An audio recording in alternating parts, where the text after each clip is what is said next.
स्वागत है दोस्तों आप सभी का डीएलएस न्यूज पर एक बार फिर से। तारीख हो गई आज 24 जनवरी 2021 दिन रविवार संडे, जिसको अक्सर लोग फन डे के रूप में मनाते हैं। तो बात करते हैं आज के मुख्य समाचार और टुडे ब्रेकिंग न्यूज के इस अपडेट वीडियो में। जानते हैं फटाफट से देश भर की तमाम बड़ी खबरों को। 50 बड़ी महत्वपूर्ण और काम की खबरें हैं। शादी करने वाली लड़कियों को सरकार के एक नई स्कीम के तहत 51 हजार रुपए मिलने जा रहे हैं। आखिर किन किन लड़कियों को यह फायदा मिलेगा मैं आपको बताऊंगा पूरी बड़ी खबर विस्तार से। साथ ही दोस्तों एक सर्वे में इस बात का भी पता चला कि नरेंद्र मोदी के बाद आखिर भारत देश की जनता प्रधानमंत्री के रूप में किसको चाहती है, यानी कि नरेंद्र मोदी के बाद देश का पीएम कौन होना चाहिए। इसको लेकर एक सर्वे कराया गया और उसमें एक बड़ा खुलासा सामने आ रहा है। एक भारतीय नागरिक होने के नाते आपको जरूर वो भी जानना चाहिए। इसके अलावा कोरोना वायरस से संबंधित कुछ बड़ी खबरें भी हैं, टीकाकरण को लेकर अपडेट है और कुछ बोर्ड एग्जाम्स को लेकर भी अपडेट है स्टूडेंट्स भाई लोगों के लिए, और किसान आंदोलन को लेकर भी खबरें आ रही है और साथ ही क्रिकेट समाचार खेल जगत को लेकर भी खबरें जानेंगे अपन। एक एक करके आज की तमाम 50 बड़ी ही महत्वपूर्ण और काम की खबरों पर फटाफट से नजर डालते हैं। बिल्कुल ध्यान से बने रहेगा मेरे साथ और इस वीडियो को एकदम पूरा लास्ट तक देखते रहिएगा। सीधे स्विच करते हैं पहले अपडेट से। तो देख पा रहे सावधान हो जाइए, यूपीआई यूजर्स के लिए एनपीसीआई ने अलर्ट जारी किया। इस समय पेमेंट ना करें वरना आखिर क्या है। तो दरअसल बात कुछ यूं है ना कि यूपीआई पेमेंट चाहे किसी भी ऐप के जरिए आप कर रहे हो, फोन पे, पेटीएम, गूगल पे या भीम या व्हाट्सएप पेमेंट भी चालू हो चुका आजकल, तो सभी के जरिए पेमेंट एटलीस्ट यूपीआई से होता है, राइट। और ऐसे में दरअसल एनपीसीआई ने यानी कि National Payments Corporation of India ने ट्वीट करके यूजर्स को ये अलर्ट किया कि an upgradation process for next few days from 1 AM to 3 AM, यानी कि यूपीआई के प्लेटफॉर्म का अपग्रेडेशन चल रहा है रात को 1 बजे से लेकर 3 बजे तक के बीच में, कुछ दिनों के लिए ये रहेगा। तो हो सकता है कि रात में आप 1, 2, 3 इस समय अगर आप पेमेंट करते हो ना तो आपका पेमेंट फेल हो सकता है, आपको कुछ इश्यू आ सकता है। तो ऐसे में आप अपने पेमेंट का प्लान दिन में रखें, ये कहना है यूपीआई का एनपीसीआई की तरफ से। तो कहने का मतलब सिंपली यही कि आजकल आप कुछ दिनों के लिए रात में पेमेंट नहीं कर पाओगे, रात में 1 बजे से लेकर 3 बजे तक, ठीक है ना। अच्छा, साथ ही अगला अपडेट देखिए दोस्तों, मतदाता दिवस पर digital voter ID card launch करेगा चुनाव आयोग और आखिर ये बेहद खास होगा। जी हाँ, जिस तरह से आपका डिजिटल आधार कार्ड होता है ना पीडीएफ वगैरह में, ठीक उसी तरह से अब आप पीडीएफ में ही अपना मतदाता आईडी कार्ड भी डाउनलोड कर पाओगे। दरअसल चुनाव आयोग जो है वो राष्ट्रीय मतदाता दिवस के मौके पर 25 जनवरी को औपचारिक रूप से e EPIC electronic electoral photo identity card launch करने जा रहा, जो कि पीडीएफ के रूप में आपको डाउनलोडेबल होगा और उस डिजिटल इलेक्शन कार्ड में यानी कि मतदाता कार्ड में आपका फोटो होगा, सीरियल नंबर होगा, पार्ट नंबर वगैरह, क्यूआर कोड भी मिलेंगे, ठीक है ना। तो आप अपने मोबाइल या कंप्यूटर के जरिए उसको डाउनलोड कर पाओगे इलेक्शन कमीशन के ऑफिशियल पोर्टल के जरिए। ओके, साथ ही अगला अपडेट देखिए दोस्तों, अमित शाह ने लॉन्च किया आयुष्मान सीएपीएफ योजना का शुभारंभ कर दिया और 28 लाख जवानों को इससे फायदा मिलेगा। जिस तरह से दोस्तों आयुष्मान भारत योजना है ना, उस तरह से आयुष्मान सीएपीएफ योजना भी शुरू की गई है। और सीएपीएफ बोले तो दोस्तों ये योजना खास करके जो केंद्रीय सशस्त्र पुलिस बल है ना, उनके लिए लॉन्च की गई है। कहने का मतलब ये है कि केंद्रीय गृह मंत्री अमित शाह ने कल ही आयुष्मान सीएपीएफ स्वास्थ्य सेवा योजना की शुरुआत की है और इसके तहत देश के सभी सशस्त्र पुलिस बल के जो कर्मचारी हैं उनको स्वास्थ्य बीमा कार्यक्रम का लाभ मिलेगा, जिस तरह से आयुष्मान भारत योजना में होता ना, ठीक वैसे ही। चलिए साथ ही अगला अपडेट है दोस्तों, बजट को लेकर कुछ इंपोर्टेंट अपडेट आप देख पा रहे होंगे। वित्त मंत्रालय में हलवा कार्यक्रम भी हो चुका है। ये हलवा सेरेमनी क्या होती है, तो बजट से पहले मुंह मीठा करने के दौरान सभी हलवा बना करके खाते हैं। जो वित्त मंत्रालय के वरिष्ठ अधिकारी होते हैं वो इसमें भाग लेते हैं, ठीक है ना। और सबसे खास बात ये होगी दोस्तों की आजादी के बाद यानी कि देश आजाद हुआ ना हमारा 1947 में, उसके बाद पहली बार बजट की छपाई नहीं होगी इस बार, यानी कि प्रिंटेड बजट नहीं होगा बल्कि बजट इस बार डिजिटली तरीके से ही पढ़ा जाएगा। हर बार जो वित्त मंत्री की तरफ से बजट पढ़ा जाता है ना, वो कागज से प्रिंटेड पेपर के ऊपर पढ़ा जाता है, राइट। लेकिन इस बार कोरोना वायरस की महामारी के चलते कुछ बदलाव देखने को मिलेंगे आपको, डिजिटल तरीके से बजट पढ़ा जाएगा और इसको लेकर यूनियन बजट मोबाइल ऐप भी लॉन्च हो चुका है, जिसमें आपको बजट से संबंधित सारी इंफॉर्मेशन भी मिल जाएगी। वित्त मंत्री निर्मला सीतारमण ने लॉन्च कर दिया है केंद्रीय बजट मोबाइल ऐप, जिसको सांसद और आम लोग भी इस्तेमाल कर पाएंगे। यूनियन गवर्नमेंट बजट ऐप जो है उस पर आपको बजट के डॉक्यूमेंट्स और गवर्नमेंट ऑफ इंडिया की तरफ से जो भी बजट के बारे में पॉइंट्स हैं, हाइलाइट्स हैं, वो आपको देखने को मिल जाएंगे। एंड्रॉइड और एप्पल आईओएस के लिए दोनों के लिए ये ऐप अवेलेबल है। इस ऐप पर आपको 14 डॉक्यूमेंट्स मिलेंगे बजट से रिलेटेड, जिनको आप पीडीएफ वगैरह में चेक कर पाएंगे। ओके, साथ ही अगली खबर देखिए दोस्तों, महंगाई की मार देखिए आम आदमी पर। आलू और टमाटर को छोड़कर दाल, तेल, आटा, चावल, चाय सभी के भाव बढ़ चुके हैं। दरअसल पिछले 3 सप्ताह में आटा, चावल, तेल से लेकर चाय पत्ती, प्याज तक के दाम में उछाल देखने को मिला। खुदरा बाजार में इस दौरान केवल आलू और टमाटर और चीनी के भाव गिरे हैं। उपभोक्ता मंत्रालय की वेबसाइट पर दिए गए आंकड़ों के मुताबिक 1 जनवरी 2021 की तुलना में आज 22-23 जनवरी तक 24 जनवरी तक के जो मतलब रेट है ना, उनमें सभी में बढ़ोतरी देखने को मिली। आप देख सकते हैं सरसों का तेल 140 से बढ़कर 147 रुपए प्रति लीटर हो गया और खाने का तेल वगैरह काफी चीजें महंगी हुई है। यहाँ पर एक टेबल में रेट लिस्ट भी दी हुई है अभी पिछले 3 सप्ताह में किन किन चीजों के कितने रेट बढ़े हैं ना, मतलब महंगाई बढ़ रही है आम आदमी को लेकर। और साथ ही अगली खबर देखिए दोस्तों, आपको पता होगा हाल में जो ऑस्ट्रेलिया में हमारी टीम इंडिया ने भारत ने जीत दर्ज की थी ना, अंतरराष्ट्रीय लेवल पर भारत ने जो क्रिकेट मैच में झंडा गाड़ा था ना, उसके बाद आनंद महिंद्रा का दिल आ गया उन खिलाड़ियों पर। और देखिए उन खिलाड़ियों को थार एसयूवी गिफ्ट में देंगे। वो किन खिलाड़ियों को, तो तकरीबन 6 भारतीय युवा क्रिकेटर्स को इनाम के रूप में आनंद महिंद्रा जो है वो थार एसयूवी नई वर्जन जो लॉन्च हुई है वो गिफ्ट में देंगे। तेज गेंदबाज Mohammed Siraj, T Natarajan, Shardul Thakur, Navdeep Saini, spinner Washington Sundar और ओपनर शुभमन गिल को नई थार एसयूवी गिफ्ट करेंगे वो। तो वाकई में दोस्तों ये क्रिकेट फैंस लोगों के लिए भी अच्छी खबर है। और अगर आप एक इन खिलाड़ियों के फैंस हैं, क्रिकेट के फैन है, दिल से चाहते हैं क्रिकेट को, तो इस वीडियो पर एक लाइक ठोक दीजिए फटाफट से, अभी का भी लाइक कर दीजिए। और अपना आगे बढ़ते हैं अगली खबर में, जहां अपडेट देखिए दोस्तों, एक सर्वे में इस बात का पता चला कि आखिर देश का अगला प्रधानमंत्री जनता किसको चाहती है। अगर पीएम नरेंद्र मोदी भारत के पीएम नहीं रहते हैं तो उस दरमियान जनता आखिर किस शख्स को देश का अगला पीएम देखना चाहती है। और इस सर्वे में इस बात का पता चला, ये खुलासा एक मीडिया संस्थान द्वारा हाल ही में कराए गए सर्वे में पता चला। इस सर्वे को 3 जनवरी से लेकर 13 जनवरी 2021 के बीच देश के तकरीबन 12,232 लोगों को सर्वे में भाग लिया और उसके बाद सर्वे का रिजल्ट पता चला, जिसमें दोस्तों 67% ग्रामीण आबादी और 33% शहरी आबादी के लोग शामिल थे। सर्वे के मुताबिक प्रधानमंत्री नरेंद्र मोदी की लोकप्रियता अभी भी बरकरार है। 38% लोग उन्हें ही अगले प्रधानमंत्री के तौर पर पसंद करते हैं और सर्वे के मुताबिक 10% लोगों ने मोदी के बाद प्रधानमंत्री पद के लिए योगी आदित्यनाथ को चुना, जो कि अभी वर्तमान में उत्तर प्रदेश के मुख्यमंत्री हैं। उनको भी कुछ लोग जो है ये चाहते हैं कि भविष्य के प्रधानमंत्री वो रहे। और 8% लोग जो है वो अमित शाह को अगले पीएम के रूप में देखना चाहते हैं। और कुछ लोगों ने दिल्ली के मुख्यमंत्री अरविंद केजरीवाल को भी पसंद किया है। और बाकी कांग्रेस का तो अभी बहुत काउंटिंग नीचे है। तो ये रही दोस्तों लोगों के सर्वे के बारे में उनकी दिलों की राय कि आखिर वो देश का अगला पीएम किसको चाहते हैं। वैसे आप मुझे भी कमेंट करके बता सकते हैं दोस्तों कि आप देश का अगला पीएम किसको चाहते हैं, फिर से नरेंद्र मोदी को या अमित शाह को या अरविंद केजरीवाल जी को या और किसी को। आपकी राय मुझे नीचे कमेंट करके जरूर बताएगा। हम भी देखते हैं दोस्तों कि हमारे दोस्त लोग, भाई बहन जो है, मित्रगण है, वो देश का अगला पीएम किसको चाहते हैं, कमेंट करके बताएगा मुझे जरूर। फिलहाल अपन आगे बढ़ते हैं अगली खबर में, जहां अपडेट देखिए, अगर आप रेल यात्रा करते हो तो आपके लिए एक अच्छी खबर है। रेल यात्रियों को अब सामान का बोझ नहीं उठाना पड़ेगा क्योंकि रेलवे इसकी खास व्यवस्था करने जा रहा है। बात कुछ यूं है ना कि ट्रेन में सफर करने वालों के लिए अच्छी खबर है। रेल यात्रियों को अब घर से रेलवे स्टेशन सामान लाने ले जाने में दिक्कत नहीं होगी क्योंकि रेलवे खुद इसकी व्यवस्था करने जा रहा। और ये देश भर में इस सुविधा को सबसे पहले अहमदाबाद रेलवे स्टेशन से 23 से 26 जनवरी के बीच शुरू करने की योजना है। दरअसल कहने का मतलब ये है कि ट्रेन से सफर करने वाले यात्रियों को घर से सामान लाने या ले जाने या स्टेशन से सामान घर तक पहुंचाने की चिंता से अब छुटकारा मिलेगा। साथ ही कुलियों को भी रेट को लेकर किचकिच नहीं होगी। कुली जो आपसे ज्यादा पैसा लेते हैं तो वो भी अब आपको परेशानी नहीं रहेगी। तो रेलवे इस तरह की खास ड्रॉप सुविधा देने जा रहा, अच्छी बात है। बहुत जल्द सभी रेलवे स्टेशनों पर देश भर में आपको ये सुविधा देखने को मिलेगी। अच्छा, रेलवे की जब बात हो रही तो और एक खबर देखिए दोस्तों, उत्तर प्रदेश में अब ट्रेन और क्रूज में भी आपको शराब मिल सकेगी। योगी सरकार ने बार लाइसेंस स्वीकृत करने के नियम सरल किए हैं कुछ, और उसके बाद हो सकता है कि आपको ट्रेन सफर के दौरान भी पैग शेक लगाने का मौका मिले। हालांकि ये मीडिया रिपोर्ट चल रही है। और बाकी अगली खबर देखिए, मोदी सरकार ने एक अहम फैसला लिया है और अब ये फार्मा कंपनियां हजारों नई नौकरियां देगी और दवाइयां भी सस्ती होगी। मेडिकल मेडिसिन जो है दवाइयां वो सस्ती होगी। दरअसल केंद्र सरकार ने एक बड़ा फैसला लेते हुए फार्मा कंपनियों के PLI योजना के तहत आवेदन को मंजूरी दे दी है। Aurobindo pharma, messrs, Karnataka antibiotics and pharmaceuticals limited और भी कई सारी कंपनियों को मंजूरी मिल चुकी है। अब ये कंपनियां भारत में ही कई गंभीर दवाओं के कच्चे माल API बोले तो एक्टिव फार्मास्यूटिकल इंग्रेडिएंट्स को बनाएंगी और इससे ज्यादातर लोगों को नौकरियों के अवसर तो मिलेंगे। साथ ही दोस्तों आत्मनिर्भर भारत के तहत जब लोकल भारत में ही दवाइयां बनेगी ना, तो दवाइयां भी आपको कुछ सस्ती जरूर देखने को मिलेगी। तो ये वाकई में सरकार का एक अच्छा फैसला है। और साथ ही अगली खबर देखिए, गुजरात निकाय चुनाव की तारीखों का ऐलान हो चुका है। 21 और 18 फरवरी को मतदान होगा।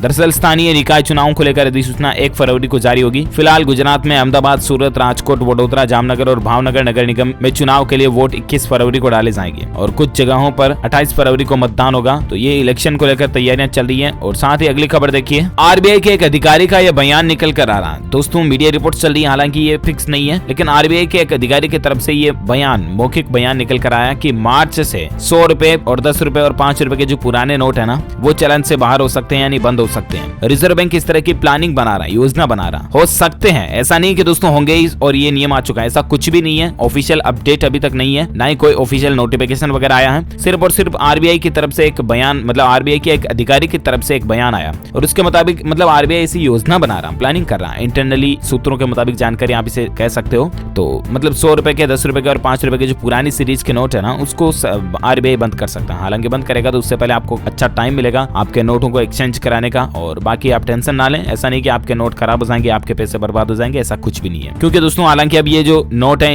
100 रुपए वगैरह के, इनके अल्टरनेट नए नोट आ चुके, तो हो सकता है कि आरबीआई धीरे धीरे इनको क्लोज कर दे, ठीक है ना। बाकी जब भी कोई ऑफिशियल अपडेट आता है तो मैं आपको डीएलएस न्यूज के ऊपर जरूर बता दूंगा, ठीक है। साथ ही अगली खबर देखिए, पंजाब राज्य में मुख्यमंत्री अमरिंदर सरकार का एक बड़ा ऐलान किया गया, श्रमिकों की बेटियों को तोहफा दिया गया। अब शादी के लिए सुगुन में उनको 51,000 रुपए दिए जाएंगे। जी हाँ, पंजाब के मुख्यमंत्री अमरिंदर सिंह की तरफ से एक बड़ी घोषणा की गई है। जो श्रमिक वगैरह है ना, उनकी बेटियों को शादी में सुगुन की राशि जो पहले 31,000 थी उसको बढ़ाकर 51,000 कर दिया। यानी कि गरीब परिवारों की बेटियों की शादी के दौरान मुख्यमंत्री योजना के तहत 51,000 रुपए लड़कियों को दिए जाएंगे, सुगुन योजना के तहत, है ना। और इसके अलावा कोरोना पॉजिटिव श्रमिक या उनके परिवार के सदस्यों को वित्तीय सहायता के रूप में 1,500 रुपए की धनराशि भी दी जाएगी। तो ये वाकई में पंजाब गवर्नमेंट की अच्छी स्कीम है। साथ ही अगली खबर देखिए दोस्तों, यूजीसी की एक अहम पहल है, विश्वविद्यालय में नए शिक्षकों के लिए अनिवार्य होगा प्रशिक्षण, कुलपति और डीन भी होंगे शामिल। जी हाँ, यूनिवर्सिटी यानी कि कॉलेजों, विश्वविद्यालय वगैरह को लेकर एक अपडेट आ रहा। इनमें जो नियुक्त होने वाले नए शिक्षक होंगे ना, अब उनका भी प्रशिक्षण अनिवार्य होगा। उच्च शिक्षण संस्थानों की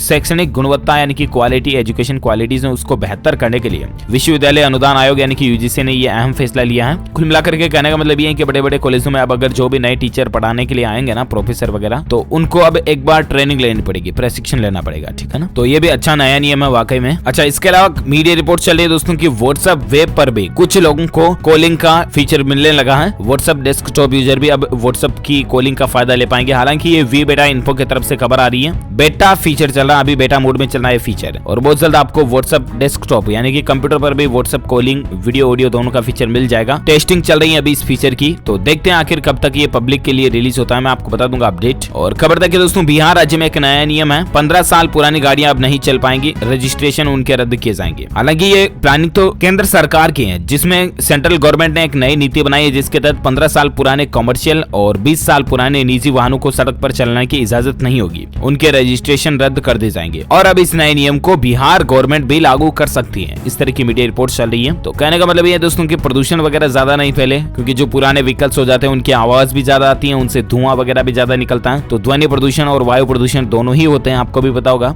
तो इसलिए सरकार जो है ये नीति बना रही है कि 20 साल पुराने पर्सनल वाहन और 15 साल पुराने कमर्शियल वाहन अब सड़कों पर चलाने की इजाजत नहीं होगी। तो नई पॉलिसी आखिर कब तक ये आती है और रूल्स कब तक एप्लीकेबल होता है, मैं आपको अपडेट बताता रहूंगा। फिलहाल अगली खबर में बात करें आज के मौसम समाचार वेदर अलर्ट को लेकर खबर दोस्तों, राजधानी दिल्ली एनसीआर समेत इन राज्यों में बारिश के आसार बन रहे हैं। आईएमडी यानी कि भारतीय मौसम विभाग ने कई राज्यों के लिए ऑरेंज अलर्ट भी जारी किया। दरअसल उत्तर भारत के कई राज्यों में अगले 2 दिन बारिश की संभावना भी है। 24 और 25 जनवरी को तेज बारिश और कोहरे की संभावना है कुछ राज्यों में। किन किन राज्यों में तो मैं आपको आगे बताता हूँ। और एक अपडेट देखिए दोस्तों, उत्तर भारत में घना कोहरा, कम हुई विजिबिलिटी के चलते 16 ट्रेनों को भी रद्द किया गया। मौसम का जो हाल ही का ताजा अपडेट आ रहा है उसके अनुसार कोहरा अभी भी बढ़ सकता है और उत्तर प्रदेश में भी ठिठुरन ठंड अभी भी बढ़ रही है। और अगले 36 घंटे यानी कि 3 दिन उत्तर प्रदेश के अंदर लखनऊ, वाराणसी सहित 8 जिलों में घने कोहरे का अलर्ट भी है। आप भी सड़क पर चलते समय सावधान रहें, क्योंकि कोहरे में कई सारे एक्सीडेंटल केस भी हो जाते हैं, तो आप सावधानी से चलें, है ना। और ज्यादा कोहरा हो तो आप अपनी गाड़ी की हेडलाइट वगैरह को ऑन रखें। संपूर्ण भारत का 24 जनवरी 2021 का मौसम पूर्वानुमान की अगर बात करें ना, तो अगले 24 घंटों के दौरान गिलगित, बाल्टिस्तान, मुजफ्फराबाद और जम्मू कश्मीर के कई स्थानों पर बारिश और बर्फबारी हो सकती है। इसके अलावा हिमाचल प्रदेश के साथ साथ उत्तराखंड के भी कई हिस्सों में बारिश और बर्फबारी की गतिविधियां आपको देखने को मिल सकती हैं। पंजाब और हरियाणा के उत्तरी जिलों तथा उत्तर पश्चिमी उत्तर प्रदेश में छिटपुट बारिश भी हो सकती है। वहीं पंजाब, हरियाणा, उत्तरी राजस्थान, दिल्ली एनसीआर और पश्चिमी उत्तर प्रदेश में न्यूनतम तापमान में 2 से 3 डिग्री सेल्सियस तक की बढ़ोतरी हो सकती है। तो ये रहा आज का वेदर अलर्ट। और आइए अब नजर डालते हैं सराफा बाजार में क्या कुछ सोने चांदी का अपडेट चल रहा है। तो दोस्तों, क्योंकि आज तो संडे है तो वैसे भी स्टॉक मार्केट बंद रहने वाला, तो सोने का साप्ताहिक रेट की बात करें ना, तो ये जो सप्ताह निकला इसमें करीब दोस्तों 500 रुपए तक सोना महंगा हुआ। और आगे क्या चाल रह सकती है सोने की, तो वैसे अभी सोने का जो रेट है वो 48,000 से ऊपर कुछ बंद हुआ है ना, सोने का मार्केट रेट। और आगे सोना जो है वो 50,000 तक पहुंच सकता है, इस तरह की मीडिया रिपोर्ट्स भी चल रही है।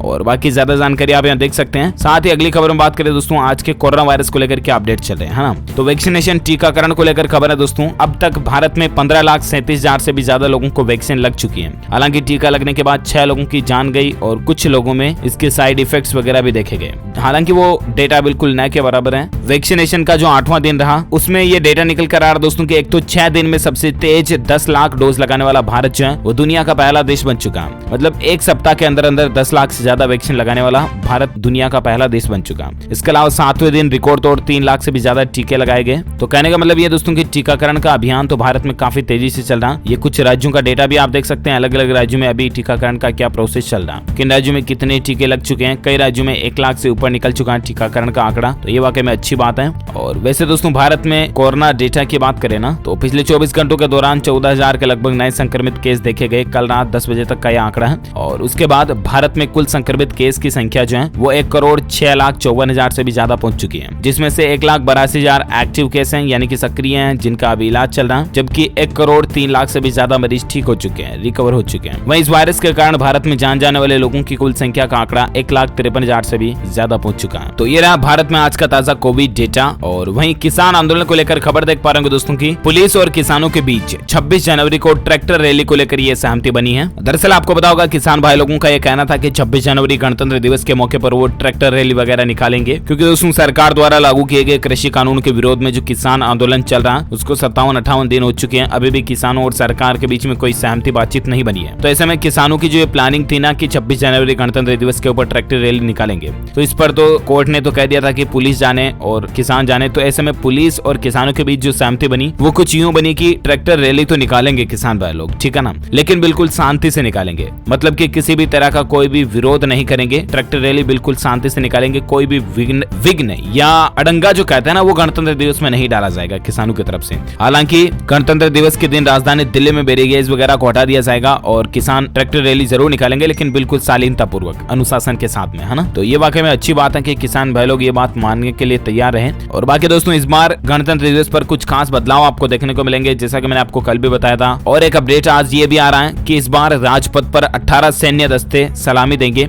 राफेल और बांग्लादेश की टुकड़ी मुख्य आकर्षण का केंद्र रहेंगे इस बार गणतंत्र दिवस पर। और इसके अलावा राजपथ पर श्री गुरु तेग बहादुर को समर्पित होगी पंजाब की झांकी, सर्वोच्च बलिदान दिखाई देगा। ये झांकी की फोटो भी आप देख पा रहे होंगे, ये भी देखने को मिलेगी आपको। अच्छा, अब नजर डालते हैं देश से जुड़ी कुछ और बड़ी खबरों में, जहां अपडेट देख पा रहे होंगे दोस्तों। रेल यात्रियों के लिए खुशखबरी है, जल्दी कुछ स्पेशल ट्रेनें भी शुरू होने जा रही हैं। अभी इनकी लिस्ट भी यहाँ पर दी हुई है, ऑफिशियली रेलवे की तरफ से ट्वीट किया गया। ये लिस्ट आप स्क्रीन पर देख सकते हैं, कब किस तारीख से किस तारीख तक ये स्पेशल ट्रेनें चलेगी। अच्छा, साथ ही पंजाब राज्य को लेकर खबर दोस्तों की अब 100 दिन में गाँवों और शहरों के आंगनबाड़ियों में साफ पानी पहुंच जाएगा। जहां पंजाब के 22,322 सरकारी स्कूलों में पाइप के जरिए स्वच्छ जल पहुंचाने के बाद अब राज्य की आंगनबाड़ियों में भी पाइप के जरिए अगले 100 दिनों के अंदर स्वच्छ जल पहुंच जाएगा। इस कार्य में पंजाब के 8 विभागों ने तैयारियां भी शुरू कर दी है। पंजाब सरकार ने मिशन तंदुरुस्त के तहत ये मुहिम शुरू की है। तो वाकई में अच्छी बात है दोस्तों, क्योंकि आंगनबाड़ी में जो नन्हे मुन्ने बाल गोपाल बच्चे हैं उनको साफ पीने का पानी मिलेगा, तो उनके स्वास्थ्य में बेहतर रहेगा ये। अच्छा, साथ ही अगला अपडेट आप देख सकते हैं, अब टाटा की गाड़ियां भी महंगी होगी। कंपनी ने 26,000 रुपए तक कीमतें बढ़ाई है। और बाकी दोस्तों 21 जनवरी तक बुकिंग वालों को पुरानी कीमत में ही कार मिलेगी। मारुति और महिंद्रा के भी दाम बढ़ चुके हैं। किस मॉडल की नई कीमत जो है शुरुआती कीमत वो क्या चल रही है, लिस्ट भी यहाँ पर आप दी हुई है, देख सकते हैं। साथ ही अगली खबर देखिए, हाईकोर्ट की तरफ से लड़की की छवि को लेकर एक बड़ा फैसला दिया गया। संबंध टूटने पर लड़की की छवि खराब करने का हक किसी को नहीं है। दरअसल अगर किसी लड़की का लड़के के साथ पूर्व में कोई संबंध रहा है तो उसका मतलब ये नहीं कि लड़का उसे बदनाम करने के लिए उसकी फोटो या अन्य सामग्री इंटरनेट मीडिया पर अपलोड करने का अधिकार रखता है, क्योंकि अपनी पूर्व गर्लफ्रेंड या कि जिसे बोलते हैं एक्स गर्लफ्रेंड, उसकी फोटो इंटरनेट मीडिया पर अपलोड करने के आरोपी एक युवक की अग्रिम जमानत की मांग को खारिज करते हुए हाईकोर्ट ने यह टिप्पणी की है। तो ऐसे में दोस्तों कुल मिलाकर के पूर्व गर्लफ्रेंड या बॉयफ्रेंड की फोटो भी सोशल मीडिया पर डालना एक जुर्म है। इंफॉर्मेशन एंड टेक्नोलॉजी एक्ट 2000 के तहत